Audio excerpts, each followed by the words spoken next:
Good morning বন্ধুরা, তোমরা সবাই কেমন আছো? আমি ভালো আছি। সবাই ভালো থেকো, সুস্থ থেকো এই গরমে।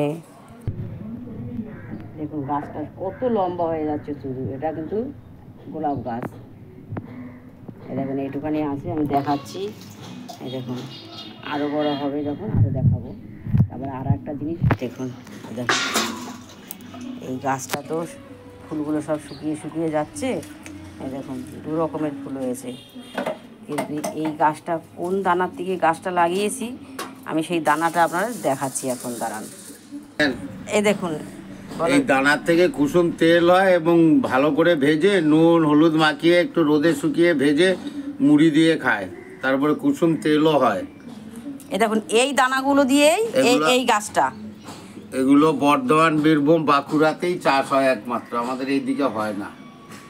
এই তেলের প্রচুর দাম, কুসুম তেল বলে। এটার থেকে যে তেলটা বেরোয় সেটাকে বলে কুসুম তেল।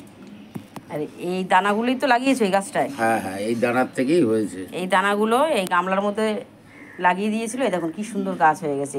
কিন্তু এরকম দানা এইগুলোর থেকে আরও এই দানা পাওয়া যাবে। আর ওর ভেতরে ভর্তি থাকবে, এক একটা ফলের ভিতরে এই কুসুম দানা ভর্তি থাকবে। ওখানে বিঘের পর বিঘে জমি চাষ হয় বাঁকুড়াতে, বীরভূমে। এই কটা দানা ছিল, এ কটা ধুয়ে রোদে দেবে, তারপরে ভেজে মুড়ি দিয়ে খাবে। আর এইটাই তো যখন বেরোবে তো অনেক দানা হবে, তখন আবার বাই করে আমি আবার দেখাবো আপনাদেরকে।